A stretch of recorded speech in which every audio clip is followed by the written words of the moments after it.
I'm Elaine Engelhardt. Welcome to class today. We're at Utah Valley State and we're doing a course on ethics and values, and now we're moving into our environmental ethics section. It's been an interesting few class periods that we've had, and we have David Keller today as our guest. Welcome, David. It's a pleasure. And we're going to be looking at one of your favorite authors, Aldo Leopold, as well as a piece written by you. So thanks for being here to discuss them. And over here we have Aaron and Rhonda, and here we have Luke and Lloyd. Glad to have all of you with us today.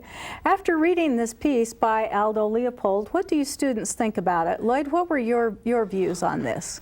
Well, one thing, I didn't realize how influential Leopold was in it. I guess from understanding now that Leopold is considered largely the father of wildlife ecology and whatnot, and he was the first person who really started saying, look, we got to start looking at the environment, and ecology and wildlife is something that we're all a part of. And so I really liked his idea of humanity being a part of the community, ecological community, and not just the owners of it. Okay, thank you. And so we see us moving away from this very much human-centered point of view, and we'll have David Keller explain some of these concepts to us, and moving very much into a land ethic. So Luke, what were your thoughts? A lot of the same. I've always liked Leopold for that same reason, that he started a whole school of ethics that has been extremely influential, and he's an excellent writer. I always enjoy reading. It is amazing that his background is not in philosophy, yet he would come up with such a strong ethics system. And Rhonda, how about you? Well, I think that he brings to the surface mankind's relationship from the land and our natural resources, the animals that are on it, and our responsibility to it. All right, thanks. And Aaron? Well, just to echo Lloyd, I really liked the sense of community and Leopold's, the way he hit that point, the idea that as humanity we function in a community with the environment around us. Okay, appreciate that. So David, we have some, we're sophomore level students in this course, and we have some new terms that we're learning about, and some new terms that Aldo Leopold is teaching to us. Can you give us a biographical background on Leopold, as well as tell us some of the major concepts that move us from a human-centered view to a nature-centered view? Well, biographically, Aldo Leopold grew up in the Midwest, and he did his work in forestry at Yale University, and subsequently landed several jobs in various federal agencies, the Department of the Interior, and so forth. And he lived in the Midwest mainly, but he also spent time in Arizona, even southern Utah, and eventually he became a professor of ecology at the University of Wisconsin at Madison. The land ethic comes out of a book called the Sand County Almanac, and the reason it's called the Sand County Almanac is that north of Madison there are sand dunes left by glaciation from the last ice age. And he had his farm up there, and he would get away on the weekend and hang out in this little shack and think about the human-nature relationship. And his farm was in the Sand Counties, and so it's called the Sand County Almanac. Do you want to hold up your copy there? Yes. Okay. Once again, it's one of these books that a well-educated student should read. It's one of the masterpieces of environmental ethics and ecology of the 20th century, and it's a must-read for everyone. And as Luke said, and Elaine alluded to, Leopold, although his training was in natural science, he was an outstanding writer. And this book came out in 1949. It was well ahead of its time, which brings us to Elaine's second question. Philosophically, what are the main tenets of Aldo Leopold's thinking? Well, Aldo Leopold revolutionized moral philosophy in the Western tradition. Now, that is a startling statement, because the revolution came from not a philosopher, not an ethicist, but an ecologist. But the way that Aldo Leopold revolutionized moral philosophy, at least according to me, is that ethics from Socrates to Nietzsche and beyond in the Western tradition had always been based on the individual. Individual human beings mainly.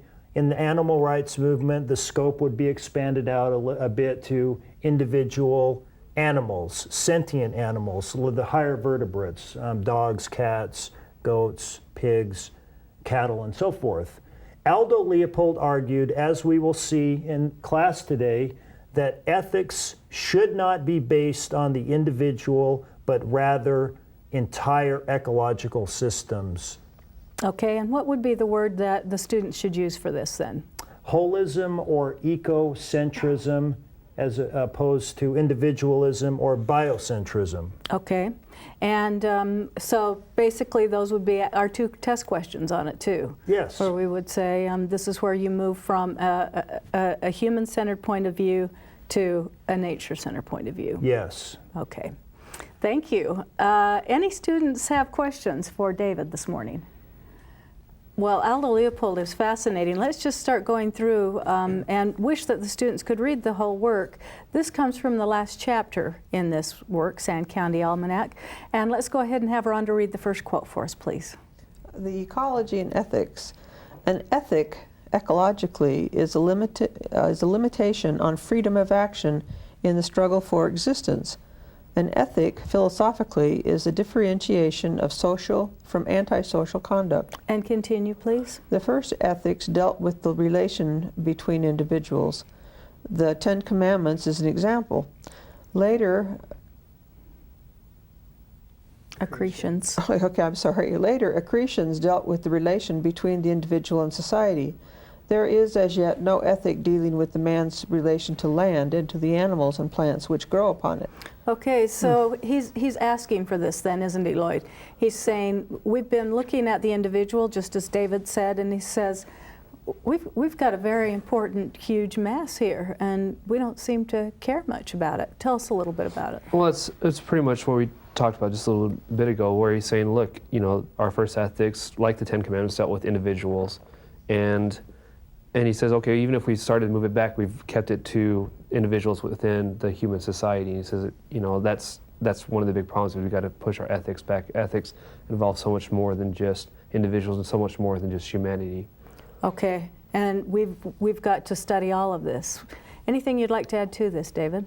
Well, Aldo Leopold is just reiterating the fact that ethics, in his view, has been limited in its scope. It's dealt with the relationship between individuals, but as an ecologist, as a life scientist, he sees the need for an additional ethic, one that deals with the human relationship to ecological systems, what he calls the land. Okay, and let's go ahead and move on to the next two graphics. And Luke, would you read these for us, please? Mm-hmm. Land is still property. The land relation is still strictly economic, entailing privileges but not obligations. All ethics so far evolved rest upon a single premise, that the individual is a member of a community of interdependent parts. The land ethic simply enlarges the boundaries of the community to include soil, waters, plants, and animals, or collectively the land. Okay, so Aaron, the land is still property. It's an economic thing, and he's going to say, we've got to look at this differently. Can we have individual ownership? Well, I think that's an important question, and I think that part of what's so different about Leopold saying this is that if we talked about human beings that way, how different would and how stark and unnatural would that sound to us if we talked about human beings as property or as means or uses instead of ends, if we were to quote Kant or something like this. If we started talking about human beings that way, we would automatically be up in arms, but we talk about the rest of, as Leopold calls it, our community in precisely that way. Okay, so he's giving us a paradigm shift here in the way we've been thinking. Good answer. Anyone else? Luke? I find it really interesting that he, you know, in establishing this idea of, you know, a land ethic, he could talk about the importance of the land to us. Mm-hmm. And he talks about that idea and he basically rejects it. And I think that's one of the things that to me is so revolutionary about Leopold, is that he just says, I'm not even going to take in economic considerations. I'm talking about that we should have a land ethic, period. Okay, thank you. David, do you want to help us a little more with this? Well, as Aaron alluded to, Leopold sees a problem, and this connects with the former class period about sustainability, that our current economic system has some shortfalls. And for Leopold as an ecologist, he thinks, as Aaron said, that to view the land as something that you simply own is ethically tantamount to viewing other people as something you own. And ethically, he sees a problem with that, and he's going to lay out an argument why we should change our view of ecological systems, of non-human beings, the land collectively, and have a new relationship, a new ethical, a new ethic of it. Okay, great. Anyone have any questions or comments? Okay, Rhonda, would you read our next graphic for us, please? In short, a land ethic changes the role of Homo sapiens from conqueror of the land community to plain member and citizen of it. It implies respect for his fellow members and also respect for the community as such. Okay, thanks. So, Lloyd, do you want to add just a little bit to that? Well, it's continuing to say what we've been talking about before, how this land ethics changes the way, changes the central role of these ethics from humans to humans within a community, where essentially the humans, as a part of the community, the soil, the trees, everything becomes an equal part, and it has an equal share and role in balancing everything else. He later talks about how each is necessary for this community to persist. Okay, thanks. Now, Rhonda, how can this be seen as controversial, this quote and this explanation from class members? Well, people want to own land. They do. They do. They want to have this little parcel that they can call theirs and then say that they're going to do whatever they want on it whenever they want to, and you can't do anything about it because I own it. And this is a change. It's saying, actually, you shouldn't look at it that way. Right. And folks aren't going to like that, are they, David? No. Well, Some folks. under our current Lockean system of private property, no. But what Leopold is not explicitly saying, but implicitly stating, is that owning private property is ecologically myopic. Chain link fences and property boundaries are not ecological boundaries. Right. Nutrients, air, water, animals migrate, pollen, seeds, ecological systems transcend property boundaries. And so what he's saying is we need to rethink what private property really is, and he, as an ecologist, has a much different view than John Locke. All right, great. Luke, would you read the next graphic for us, please? That man is, in fact, only a member of a biotic team is shown by an ecological interpretation of history.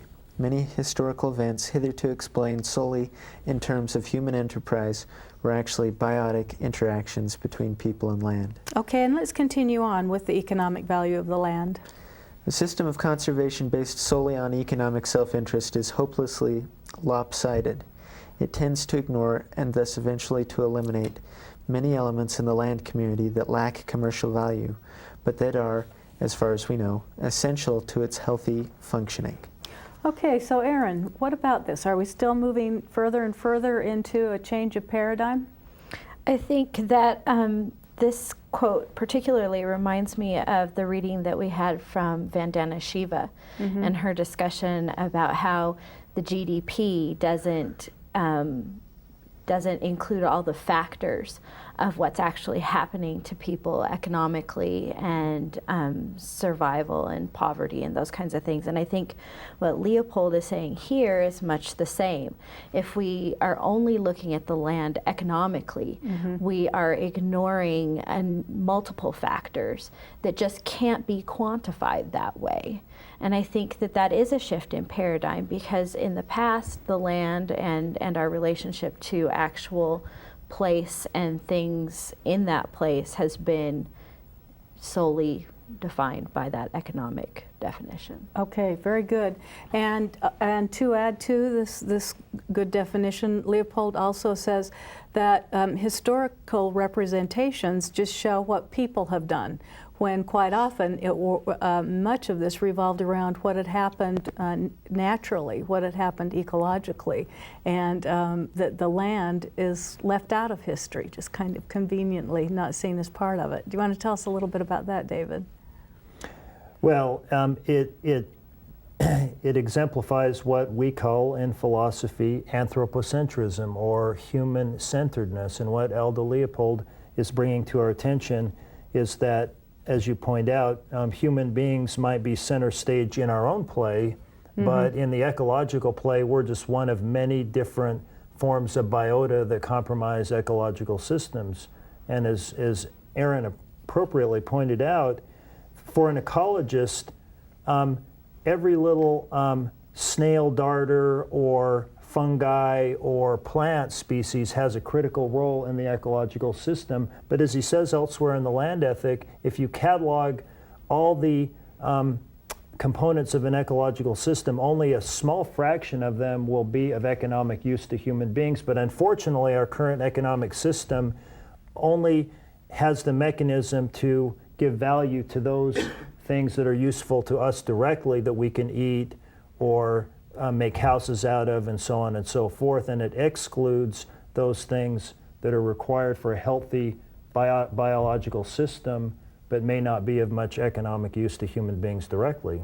Okay, thank you. And in fact, as our last graphic showed us, it said that, and as you and Aaron have pointed out, that sometimes if land lacks commercial value, then we see no value in it at all. And let's see where Leopold continues with this thought. And could you read this for us, Aaron? It assumes falsely that the economic parts of the biotic clock will function without the uneconomic parts. It tends to relegate to government many functions eventually too large, too complex, or too widely dispersed to be performed by government. Thank you. You know, this is something that reminds me of my days on the Utah County Planning and Zoning Commission. And that was a wonderful volunteer job that I had for 10 years and was chair of it for 7 of those. And we could see how huge these decisions were, because one landowner would come in and want a permanent zone change, but what we would try to say is, that's not what's best for that land. That land is swampy and it's not going to make a good development for homes. And so if we do this, then it's really going to hurt lots of people downstream. You may benefit economically from it today, but others may not. Do you want to tell us a little bit more about where he's going with this and trying to help us to say it's too big for government? Well, ecological systems are so complex, and not even ecologists can understand them, let alone government bureaucrats, with all due respect. And what he's saying is that the current economic system of public policy decisions is completely ill-equipped to make rational, foresighted, and informed decisions about land use which are ecologically sound. Okay, we see the here and now, and as Rhonda pointed out earlier, it's our property. We can do what we want with it, and that would be make money, maybe, or other kinds of enterprises. That's right. Okay, well, let's continue on. And Lloyd, would you read the next one for us, please? Yeah. The image commonly employed in conservation education is the balance of nature. This figure of speech fails to describe accurately what little we know about the land mechanism. A much truer image is the one employed in ecology, the biotic pyramid. And continue, please. Energy glows through a circuit called, or energy flows through a circuit called the biota, which may be represented by a pyramid consisting of layers. The bottom layer is the soil, an insect layer on the plants, a bird and rodent layer on the insects, and so on up through the various animal groups to the apex layer, which consists of the larger carnivores. Okay, and continue on with our pyramid here. Each successive layer depends on those below it for food and often for other services, and each in turn furnishes food and services above. Proceeding upward, each successive layer decreases in numerical abundance. Okay, thank you. Who wants to tell us a little bit about this land pyramid and the way that he says it's going to work for us. Erin. I think of like that great little picture you see in Biology 101 or 1010 here, you see, where it's more of a circle, but it's kind of got that same concept going with it. Oh, great idea. You've got the little the plant that's eaten by an insect or a very small rodent or something like that, and then that's eaten by something else, and then that in turn is, maybe that's a I have no idea what. And then as you get larger, I mean, this concept of herbivore, carnivore, omnivore, I guess you could even say, and how that builds upon itself, this whole system, and how the system works together, and how that balance that I think Leopold is saying is there's something there in balance, but that it doesn't explain it enough. That once you remove something from either that pyramid, the circle, or the balance, or whatever, however is easiest spatially for someone to recognize it, that once something's removed from that it creates a falling apart. Thank you, and I think you've painted a beautiful picture, as has Leopold. It has to start with the land, with soil, with nutrients in the soil, with plants growing, with things eating the plants, and then these species being eaten by higher level food chains. Lloyd. I like how with his discussion of energy flow and how energy is flowing from one part to another and how everything's so tied together. In a certain way, he portrays ecology, or that our world, as a big life form in itself, where each part is necessary to keep that whole life form going. Where if one part gets cut off, just like in our own bodies, we have several organs, and each one is transferring energy from one organ to another to keep our body alive. In a similar way, he's kind of painting our environment and ecology like that, where it's kind of like a life form in itself that needs each part for its continual flow of energy to keep it going. Thank you. These are very good representations, aren't they? They are, and we're seeing the richness of Leopold's metaphor here of the land as a pyramid. And as Erin appropriately points out, what Aldo Leopold is getting at here is a food web or food chain concept.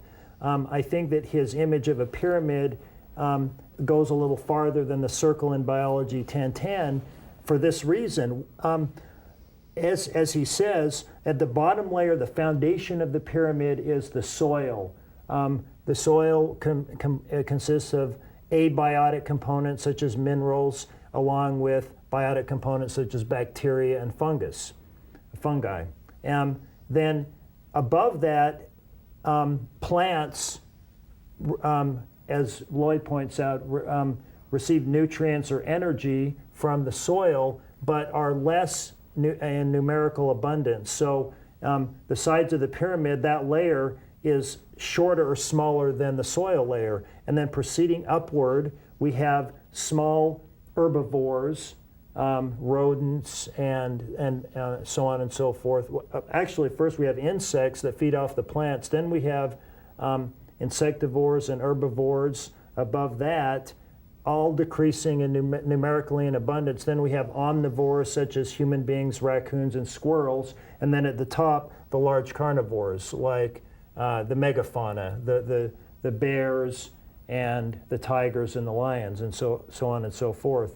What is beautiful, I think, about the image of a pyramid is the fact that the pyramid, the integrity of the pyramid, can remain intact if the top layers are sheared off. Mm-hmm. In other words, ecologically, yes. We're not needed. I mean, we're important for ourselves, yeah. right? Ecologically speaking, human beings being near the top of the pyramid, along with bears and tigers, are not that important. The top layers of the pyramid could be sheared off, and the pyramid would simply lose its apex, but function fine. But if one of the lower layers were somehow compromised, such as bacteria right. or fungi or the plants or the land, the whole pyramid falls down, crumbles. Mm-hmm. And so what Leopold is saying here is that in our hubris or arrogance, human beings think that we're the center of our reality, but ecologically speaking, we're not that important. E.O. Wilson, the famous biologist from Harvard, makes a similar point, and that is if human beings suddenly disappeared from the biosphere would continue to function as well or better without us. But if bacteria were to suddenly disappear, the entire biosphere would collapse within months, us included. What a wonderful explanation. That's just great. And let's continue on to see how he's going to even sustain this topic more. Luke, would you read the next graphics for us? The lines of dependency for food and other services are called food chains. Each species, including ourselves, is a link in many chains. The pyramid is a tangle of chains so complex as to seem disorderly, yet the stability of the system proves it to be a highly organized structure. Its functioning depends on the cooperation and competition of its diverse parts. And the next one? Land, then, is not merely soil. It is a fountain of energy flowing through a circuit of soils, plants, and animals. And continued on? The velocity and character of the upward flow of energy depend on the complex structure of the plant and animal community, much as the upward flow of sap in a tree depends on its complex cellular organization. And I'm even going to have you read one more. Okay. When a change occurs in one part of the circuit, many other parts must adjust to it. Okay, thank you. And so on this then, Rhonda, I wanted to make sure that we could see how the food chains fit into the energy flow, and also where Leopold was if we had to have a change in this flow. You want to tell us a little bit about these complex structures? I'm going to have to pass that one Okay, on because I don't understand the complex structures. Thank you, and you're actually representing the sophomore student saying this is a tough thing. Luke wants to try it. He read it. That'd be great. He read it out. I mean, I know you read it. The complex structures, though, I'm going, Okay, Luke. I think it's interesting along the lines of what David was saying. If you think of this, take that pyramid that David just explained, and then imagine that it's built up of these nets, these webs, and you take out a link in some chain. You don't have to take out the whole layer in the pyramid. You just take out one piece, and then it has effects all above it and also below it and around it.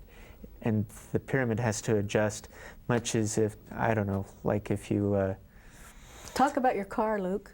The I was energy not flow going to in talk your about a car. car. Don't talk about that car. But I was going to say, if you're in the grocery store and there's that big pile of oranges or something, and for some reason you try to take out the one in the middle, and it all comes down on you, that sort of thing. Okay, all right. We won't talk about the battery in your car and its energy flow. Not today. Okay. I like how he said how he says it's a fountain of energy flowing through a circuit of soils, plants, and animals. And when I was reading that, I was reminded of a show I was watching last night where it's talking about power outages, where you have a big power grid, and what happens in power outages, sometimes like a tree might knock down a power line, and the electricity company will or the power company will try to go through and reroute its power to try to get it to certain areas.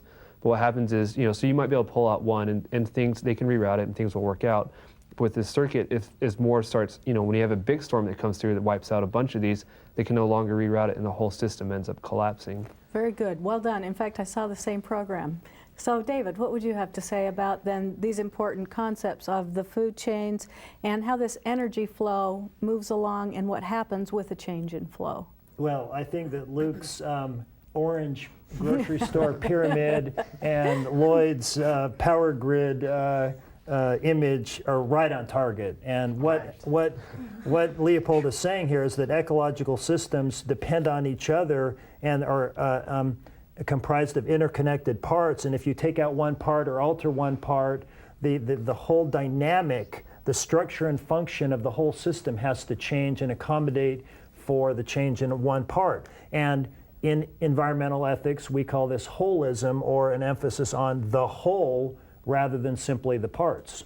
And we do have naturally occurring events that happen in nature all the time, and that somehow nature does accommodate this. The tough thing is when we as humans cause these breaks in the chain. They're artificial, and it's much harder then for the regeneration, for the energy flow to find its way again.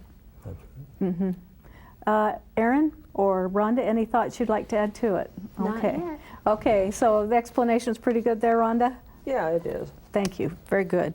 Well, Erin, would you read our next graphic for us, please? Sure. 3 ideas. Land energy circuit. 1. Land is not merely soil. 2. Native plants and animals kept the energy circuit open. Others may or may not. 3. That man-made changes are of a different order than evolutionary changes and may have effects more comprehensive than is intended or foreseen. Okay, thanks. So, David, do you want to tell us a little bit about this land energy circuit and how that's going to be part or a major part of how he's tying his whole thesis together in this chapter? Well, as you're saying, here he's beginning to draw the threads together of the argument, the premises that we've seen laid out before us. The land is not merely soil, but for Aldo Leopold, it's a living thing. It's not just inanimate dirt, it's full of life. Mm-hmm. And it's and we need to recognize it as such. Secondly, we depend on the soil and those things that seem like lowly beings to us, but are crucial for our own survival. What happens when you'll have folks out on four-wheelers, on ATVs, going over land that maybe has cryptobiotic soil on it, but maybe they don't know that that's what the soil is. The soil is just meant for their tires. Tell us a little bit about what might be going on there. Well, that's an important topic for us living in the arid West, and that is that we are only learning about the complexity of desert biological systems, and what may appear to us to be just sort of a black crust on the soil, and hence of not much value, ecologically may have great value. And we're only beginning to realize that cryptobiotic soil, which is very prevalent in southern Utah, keeps dust down and keeps the air fresher, and when it's destroyed, dust storms can occur when there's little rain and high wind. And so this lowly stuff, this fungus, this cryptobiotic soil, actually has a much greater ecological function than meets the eye. Okay. Did you have a comment? I was just thinking, doesn't it take quite a while to grow back if you do, say, run over it on your ATV? It's taken a long time for it to get there, too. Hundreds of years. Yeah, hundreds of years. And you know, even when you're on a trail hiking and Forest Service or someone else will say, please stay on the trail, basically that's what they're getting at as well, that there's this cryptobiotic soil along the side that's taken hundreds of years to form and to lay down a protection, and all we have to do is just step off the path and it's gone. So, That's right.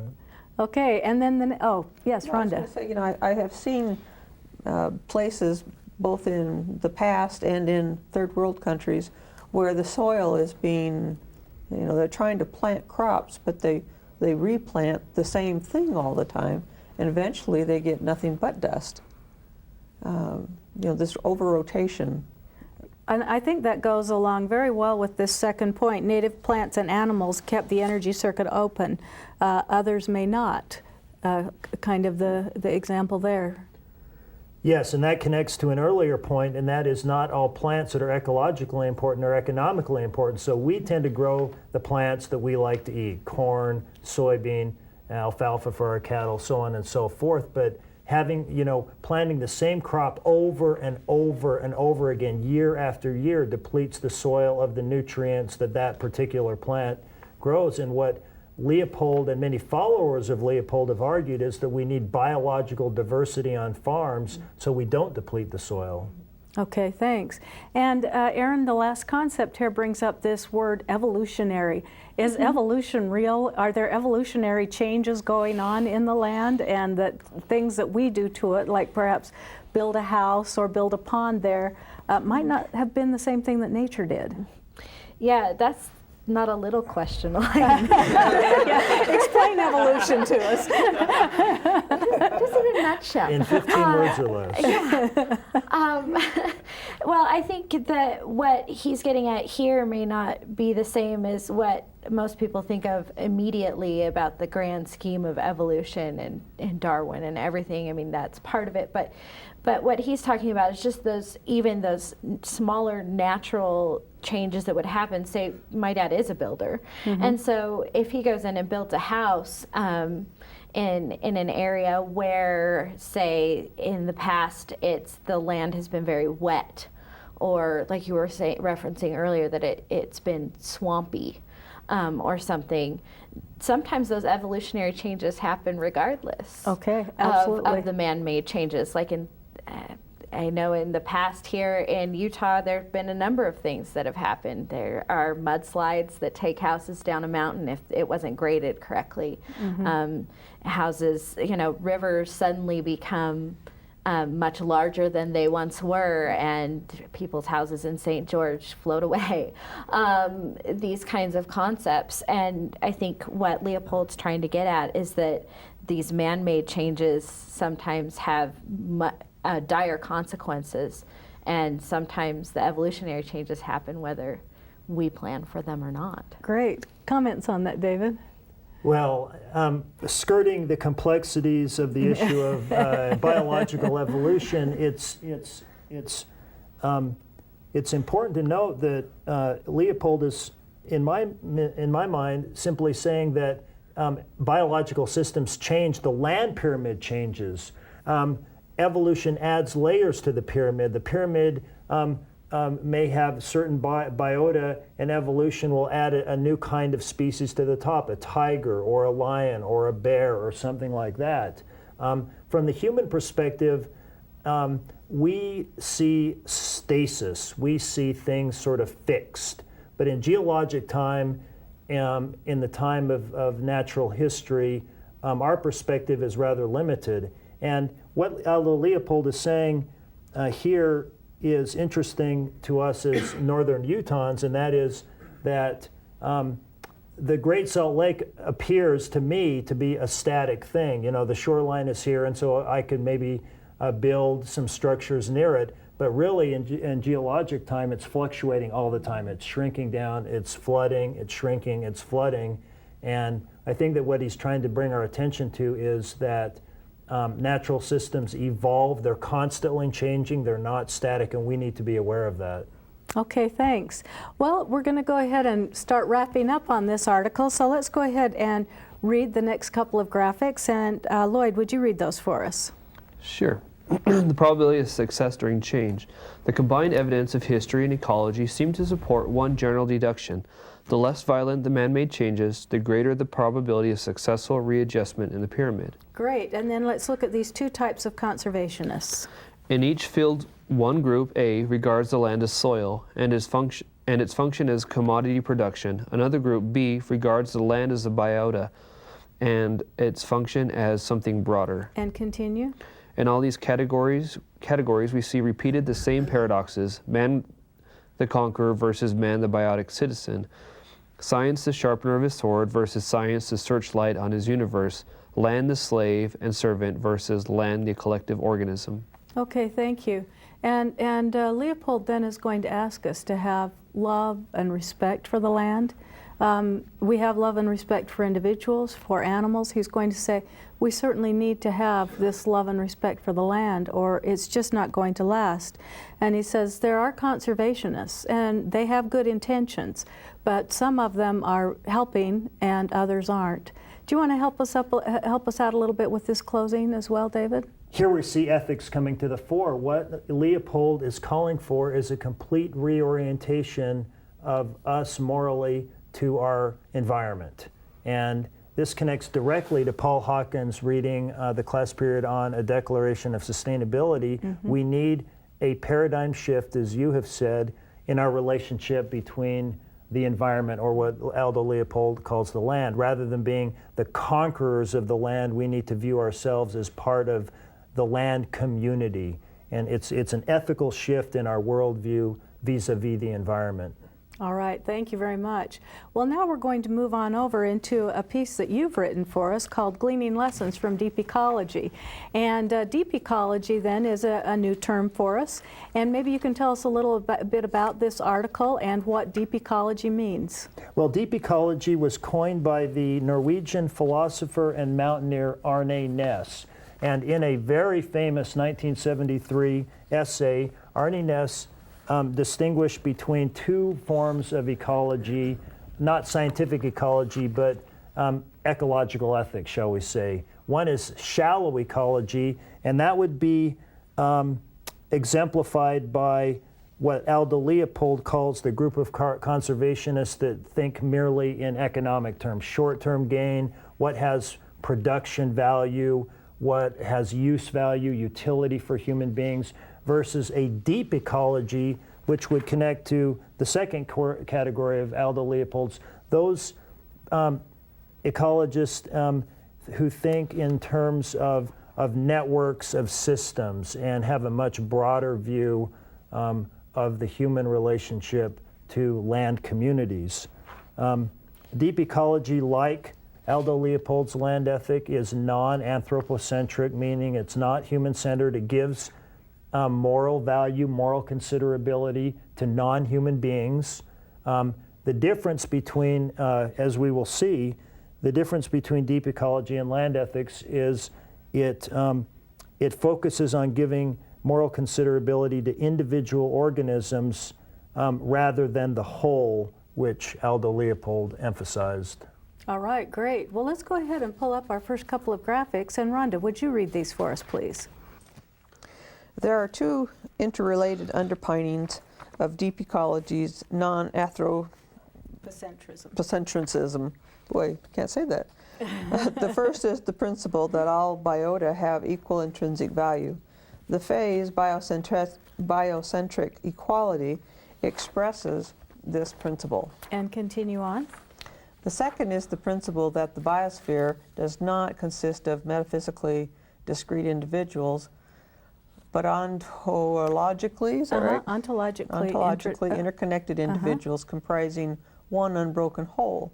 This is the principle of metaphysical holism and is known through the process of self-realization. And it continues one more slide. Therefore, we can characterize deep ecology as an egalitarian and holistic theory. Okay, very good. So that's where we're building up on this, Lloyd, is that we have a holistic theory and we have an egalitarian theory, and it is definitely not anthropocentric. It is a non-anthropocentric point of view. You want to tell us a little bit more about this definition? Well, there's, as we'll later see, there's different ways of understanding this. And he talks about how there's this biocentric equality, where to some people it says, well, every life form in itself has equal value, and so each one has an equal right to not be destroyed or whatever. And then there's different ways of understanding how that equality is spread apart, and if it's exactly numerically equal, if there's gradations of it and whatnot. In fact, let's go ahead and read the next graphic because it ties in so well to that. And Luke, would you read that? Biocentric equality is the view that all biota have equal intrinsic value, or to put it another way, it denies differential valuation among living things. In contrast to the extreme human-centeredness of mainstream Western thought, deep ecologists contend that organisms have equal intrinsic value, with the implication that no form of life deserves more attention or carries more weight in situations of competing interests. And this is continued? Unfortunately, it is difficult to see how strident axiological egalitarianism can be of any use in situations of conflicting interests. If the only type of value relevant to moral dilemmas is equivalent, then on what basis are prescriptions to be made? And one last one. In the end, the principle of biocentric equality renders deep ecology impotent as an ethical theory, since the kind of value distinctions useful in evaluating moral situations is deliberately rebuffed. Okay, thanks. So, David, maybe I'd really like to keep some bacteria alive. And my physician knows how to snuff it out and thinks that it would probably be best if this bacteria not stay around. So what's going to happen here? Or maybe that bacteria would really like to stay alive in my body. You know, it thinks it's got a pretty good nesting place here, and I say, no, this is mine too. It's not going to stay around. What are some of the ways, though, that we really can't give equal consideration to all things, or that we don't give equal consideration to all things? You've raised a series of complex issues. If your physician thinks that the particular kind of bacteria should be eradicated from your body, he would be closer to a land ethicist, thinking that it's the health of the whole, not the welfare of the individual parts, that is at stake here. What I'm pointing out in my essay is that deep ecology strives to give equal moral considerability to a wide variety of organisms. Now, this certainly has something to do with the fact that Arne Naess, as a political thinker, was really influenced by Gandhi. And Gandhi, of course, was influenced by the philosophy or the religion of Jainism in India, that really sees intrinsic value and moral considerability in all life, in every flea and fly and cell. Mm-hmm. And also because he loved to climb the Himalayas and spent a lot of time in India as well. He really wants us, it's a radical non-anthropocentrism in the sense that he wants us to really value every little fly or flea or beetle as much as Luke or Lloyd or Rhonda or Aaron. What I'm pointing out here is that in ecological systems, that might be a nice goal to have, but it's impractical because, as Darwin pointed out, ecological systems are the struggle for existence, and some organisms live at the expense of others. And so we have to make value judgments about individual biota related to how they contribute or compromise the integrity of the land. Thank you. And Luke, do you have a comment for us on this? Yeah. I thought it was very interesting on the idea of biocentric equality that I can't remember who it was, but one person who was quoted in the reading said something to the effect of, if you really believe in biocentric equality, then you might as well be eating veal as carrots or something because it's all equal. And that's really interesting because obviously anybody who's an adherent of deep ecology is not going to feel that way. Okay, it is an interesting quote, isn't it? Anyone want to comment on Luke's observation? David? Well, I mean, Luke is pointing out a problem in the theory, and that is if all organisms have equal moral value, there is no difference between eating veal and a carrot. But in practice, most deep ecologists are probably vegetarians, or at least think that it's better to eat a carrot than veal. But in order to do so, then they would need an additional criterion to say that. And part of my point in this essay is biocentric equality does not provide that criteria. Very good. In fact, I'm glad we clarified that point.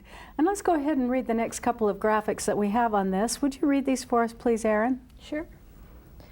Aldo Leopold's original contribution to eco-philosophy was to argue that as moral considerability has expanded to include previously excluded groups, such as blacks and women, it should be further expanded to include the land, biosphere, as a whole. And continue. Entire ecosystems, Leopold hypothesized, have moral considerability. In making this claim, Leopold is widely considered to be the founder of holistic or ecosystem environmental philosophy. Okay, thank you. And so this ties very well into the first discussion that we had on Aldo Leopold and where he stands in your theory. Anything that you'd like to add to these quotes that Aaron just read?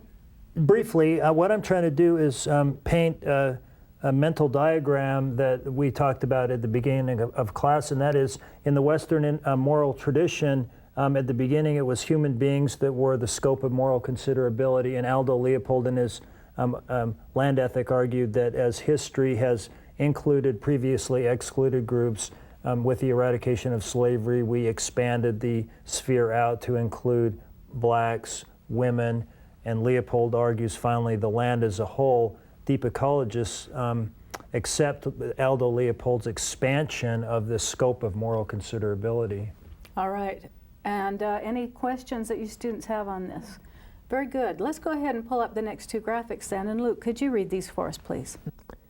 Some deep ecologists elaborate Leopold's holism by arguing for a breakdown of the ontological boundaries between self and other. According to expansionary holism, there is in reality only one big self, the life world. You might have heard someone say the earth is my body. When ontological boundaries are overcome, one realizes nature's interests are one's own interests. Good. And the next one, please. There are real conflicts of interest between constituent members of larger wholes and expansionary holism does not adequately recognize the reality of these conflicts. Okay, so Lloyd, here he's talking about then some ontological boundaries, and that breaking down these ontological boundaries could be one of these aha moments for us, you know, when we finally get something. Tell me how you read this. Well, it's hard to define ontology in the first place, but basically trying to say what ontology is, kind of what there is. And so an ontological boundary is to say that there's a boundary between one thing and another that's essential. And what they're basically saying is you need to start breaking down those and stop individuating ourselves and start to see ourselves in a broader picture of not just me and Luke and floor and tree and soil, but all of us as one big, like I said, like an ecosystem, a biosphere, a big life organism in itself. Very good. Well explained, and that's how I would kind of see the aha moment when, you know, you can finally see this holism and say, wow, I really do need to respect all the different entities that are here, not just me, and how this all comes together. David, anything you'd like to add about the ontological boundaries? Well, the aha moment, and as Lloyd described it, points to the fact that deep ecology is often described as a process of psychological awakening or self-realization, as they call it. And that realization is, as Lloyd pointed out, that the self doesn't end at my epidermis, but actually the epidermis is porous, and I am sharing materials and exchanging materials with the environment all the time. And so my self is actually not my body, but is interconnected with a larger self, the life world. And this is learned through the process of self-realization, a psychological process. Great, great. I like that. I like the concept very much. Let's go ahead and look at the next two slides. And Lloyd, would you please read those? Sure. In the political arena, the expansionary holist is forced into the uncomfortable position of implying that anyone in disagreement does not, in fact, understand what is for their own best interest. The upshot is that metaphysical holism, as conceived in the process of self-realization, is an inadequate model for adjudicating conflicts of interest. And the next? Notwithstanding the intractable political problems posed by expansionary type holism, holism is in fact totally inconsistent with biocentric equality. Sadly, there is no way to realize both ideals. The distribution of equal intrinsic value to all individual organisms is indefensible in light of real ecosystemic function. And the last one. Innumerable and irresolvable conflicts exist between the ability of individuals to flourish to old age and the integrity and stability of ecosystemic wholes. The welfare of the whole entails the premature death of individuals. Okay, thanks. So, David, I really like where you start this point and you say, in the political arena, it's a very uncomfortable place because we're telling a lot of people, you haven't had this aha moment. You haven't had this awakening where you understand how insignificant you really are. And so, and that you really need to have a lot more respect for everything around you, not just your pets, but also for the plants and the biota. Even an interesting point, I think, that came up in another one of our discussions, that so often we don't even know the names of 10 plants that are around our own home or in our own areas. How would you like to kind of conclude these last few slides that we've just looked at? Well, the problem that you're bringing up in realizing that there are more beings out there, not only non-human beings, plants and animals that are in our community, but other human beings. And part of the flaw, I think, in the ethical theory of deep ecology is that once you go through this process of self-awakening, it almost seems overly utopian, like the neighborhood is myself. But that makes it sound like there won't be any conflicts in the neighborhood. And as we all know, neighborhoods are very pluralistic, and there are competing interests, not just between human beings, but between all kinds of life forms. And I don't see in the process of expansionary holism how there is a way of adjudicating conflicts of interest between different individuals, like the deep ecologist holds hope forth. Okay, thank you. So it might even come right down to the barking dog next door that the neighbor just won't quiet. So Yes. all kinds of things that may seem minor but truly are major. And let's go ahead and read the conclusion, slide number 475. And Rhonda, would you read that for us, please? To sum up, the contribution of deep ecology to environmental philosophy is the recognition that non-humans have intrinsic value, but a workable environmental ethic can be founded on neither biocentric equality nor thoroughgoing holism.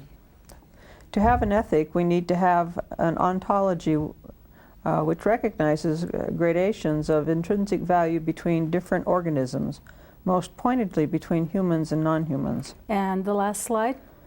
In addition, we need an ontology which recognizes the ecosystems are wholes comprised of the interconnected individual organisms with often incompatible and compelling interests. The lesson is that the ontological foundation for environmental ethics must be non-egalitarian and polycentric. Thank you. So that pulls us right into a very strong conclusion, and we're sadly out of time. But thank you so much, David, for sharing your theory with us and explaining to us some of these important but difficult concepts. Thank you. It's been great having you, and thank you to you students as well. And we will continue on then in our studies.